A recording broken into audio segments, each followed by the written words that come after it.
What's up, everyone?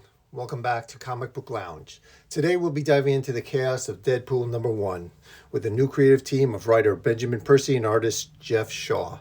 They're bringing a high-octane Death Wish energy to this series. If you're a fan of Ryan Reynolds' Deadpool films, the crazy, insane humor breaking the fourth wall, you'll feel right at home here. The comics are leaning heavy into that signature cinematic style. With that, let's take a look at the Shadows of Tomorrow, Wade Wilson, Deadpool #1. The setting, a Wisconsin farmland. We see a tractor trailer pulling into a gated farm. Strange thing is we see men with automatic guns opening the gate, and one man says, "Hauler's finally here, boss." Another man, "About damn time, get a move on, you're late." As we see the truck driver leaving the cabin and opening the back of the trailer, unloading the cows into a pen. A man yelling, "I need these heifers stuffed within the hour, 10 bricks per." And somebody else screaming, "We've bribed a border patrol agent at midnight exactly. We'll mule them into Canada." Let me stop here for a second. Why would they be screaming this out loud for anybody to hear? But let's go with it and see where it leads. We're staring at a larger cow that turned around. A man says, "The hell is this? You better not have brought me a pregnant heifer." The cow is mooing. He continues, "It ain't calving season, is it?" As another man looks at the cow's rear to see if it's pregnant, when all of a sudden, blam, we hear and see a bullet go through the man's head. One of the men who saw what just happened say, "Boys, I don't know exactly what's going on, but we got trouble," as we see eyes coming from the cow's rear staring back at us. Surprise, surprise, it's Deadpool coming out of the cow's rear end saying, "I've gone undercover before, but this is my first time being part of a stake out," as Deadpool comes out of the cow shooting the two men standing next to them. Deadpool stands up, shoots the rest of the guards. He's screaming, "I might have to go vegan after this." He continues shooting the men around the farm. One of the men gets a lucky shot off and shoots him through the eye, and he falls to the floor dead, but we know better. He's got a healing factor. As the men walk toward Deadpool to see if he's dead, Deadpool jumps up, sword swinging, killing both the men in one shot. He narrates, "One of these hayseeds just shot me in the brain, but don't worry about me. I had it coming." We see a guard running at Deadpool as he's pointing his gun at him. He's narrating, "Ammonia is a key ingredient in meth, but I'm here to cook something else." He shoots the ammonia storage tank. Instead, we see an explosion killing the rest of the men that were coming after him. Deadpool now kicks down these barn doors with a gun and pitchfork, screaming, "Hello, cheese to meet you." We see Deadpool standing in the middle of the barn with an illegal laboratory with men in hazmat suits as Deadpool continues, "Now wait a second. I didn't know heroin-flavored yogurt was a thing." In the middle of his monologuing, one of the men in the hazmat suits shoots Deadpool square in the chest as he continues, "Okay, ow, if you allow, ow, one more dairy farm joke. What's my, favorite cheese?" as he collapses on the floor. He jumps back up, throws the pitchfork, and yells, "Swiss, E-I-E-I-O," as he throws grenades all over the barn. And the next scene is the barn being blown into a million pieces. We see Deadpool on fire walking away from the destroyed barn. He continues monologuing, "Is that all you got, Heartlanders?" We see a crop duster plane coming towards Deadpool as he screams, "No!" This is, of course, a parody of the Hitchcock North by Northwest, as we see the plane chasing Deadpool into the cornfield as he continues saying, "Good, because I want you to hurt me." And as he's running through the cornfield, he says, "Make me bleepin' suffer," as he dramatically dives in as the crop duster plane sprays the cornfield. He says, "Run me over with a combine and drown me in silage." And we now see Deadpool coming out of the cornfield, coughing, as he says, "Okay, that's more like it. That definitely tastes like cancer." He sees a flower field, pulls some petals and says, "And these definitely smell like opium poppies." As the crop duster comes back to attack Deadpool one more time, he says, "That's right." We see a close-up of Deadpool pulling out his guns, saying, "Come to Poppy." The plane comes closer. Deadpool continues, "That's tight, you bleeping," as he shoots down the plane. The plane looks as it's going to crash straight into Deadpool. As he's standing in the middle of the poppy field, he screams, "Come destroy me, make me forget." When Deadpool says, "make me forget," we're not 100% sure what he's talking about. I'm sure it'll be revealed later in the story, so wait for it and remember this point. Cut to a new scene. We see Deadpool with his mask lifted up at his mouth as he's eating a plate of waffles and bacon, talking to someone as he says, "Boom! The rotors chopped me up. The explosion cooked me into crispy nuggets. The poppy field burned all day and into the night. I know, because that's how long it took me to heal. At one point, a pig came over and was gnawing on me. And now I exact my revenge," as he's eating a mouthful of waffles. As Deadpool wipes his face, he continues, "Yeah, so that concludes my big fun story about how I fulfilled my contract against the Heartlanders." We're at a diner called Pancake Palace in Bushwick, New York. We see Deadpool talking to a mafioso called Hammerhead. As Deadpool continues, "So that you, Hammerhead, can take over the territories and expand your operation." Hammerhead responds, "Let me ask you something. What the bleeping hell is wrong with you? I mean, seriously." Deadpool responds, "What's wrong with me? Why would you say something's wrong with me? You're the one choosing not to eat at this Michelin-starred fine dining restaurant." A waitress passes by and asks, "More coffee, hun?" We see Deadpool reaching out saying, "Ooh, yes," as he grabs the coffee pot and smashes it into his face. We cut to a close-up of a smiling Deadpool with a glass stuck in his face and hot coffee boiling the rest of his hamburger skin, saying, "Now that's strong coffee. Check, please." As Hammerhead gives Deadpool a suitcase full of money, he says, "Here's your money, you bleeping freak. Buy yourself a shrink. You need help, seriously."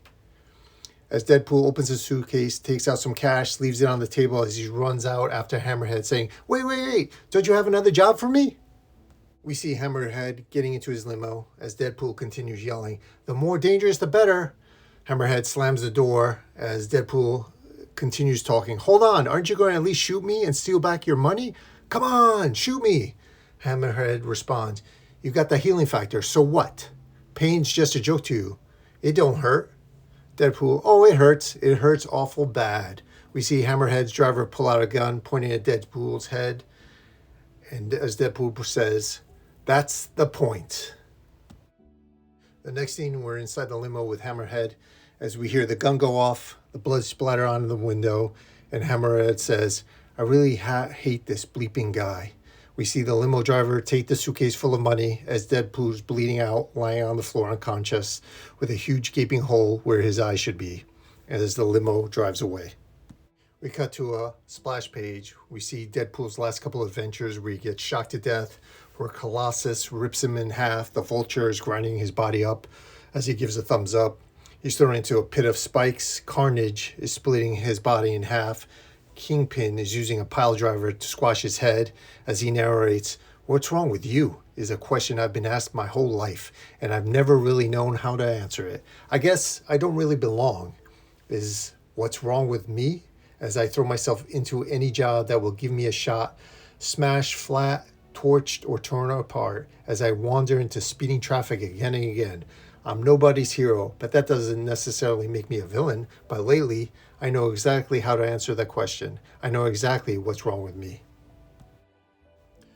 We cut to Bushwick. At Blind Al's basement apartment, we hear somebody screaming, "Wade!" We see Blind Al holding up big pink panties, screaming, "Tell me what you see!" Deadpool, sitting in his underwear on a couch eating cereal, saying, "Well, Blind Al, I'd say it's either a parachute or a pair of old lady panties that could serve as a parachute in a pinch." We see the whole apartment as she screams back at him, "And what color are said panties, Wade?" "Pretty pink for a pretty lady." Blind Al whips the pink underwear at Wade's head and says, "Damn it, Wade! You can't keep throwing your dirty-ass drawers in the wash with your bloody-ass costume." Wade responds, "Sorry." Al, "Sorry's right. You're sorry as hell. Sitting around all day watching cartoons and soap operas?" Wade, "I can't wait to see what happens to Enrique's twin brother in the coma after he was impregnated by the ghost." Al, leaving cereal bowls everywhere to stink up this place. Wade, to be fair, this place already smelled like cat farts. Close up of Blind Al yelling, and when you're not moping on the couch, you're out getting yourself wrecked, and not in a fun way. Every time you come home, you're puking up bullets, peeling off scabs, growing new organs. When you came here a month ago, begging me to take you in, you were lower than low. We see a sullen Wade listening. I felt sorry for you, I really did. We now see Deadpool putting on his costume, walking out of the apartment as Blind Al continues. That inside pain ain't never gonna heal, Wade. Not like the outside pain. Not never. Deadpool straightens out his mask as Al continues, but you've got to find a better way to live with it. Deadpool, I gotta go. Blind Al, don't run away from me. Deadpool, I got a meeting with my Romantasy book club. As he walks out. Cut to later, New York City, Manhattan. We see Deadpool sitting on a building's ledge, narrating to himself. Don't worry, there's so many more interesting ways I can hurt myself. I mean, even if I did jump, I'd be fine eventually. After they scrape me off the sidewalk, after they zip my soupy remains into a body bag, I'd give that morgue attendant a good scare when I popped out of the fridge a few hours later. But I am thinking about ending things. I don't know if that means my life or the mercenary life, but something's got to give. For now, this feels good, because when I come up here and I get the wide view of the big anthill of humanity, it makes me feel small. And if I stay small long enough, then maybe my pain will shrink down too. We see him remembering a young girl reaching out to him and screaming, Dad. I'll do a quick side note here. That's Eleanor, or Ellie Camacho, his daughter. And she inherited his healing factor and his skills. In some point, she takes on the mantle of Deadpool.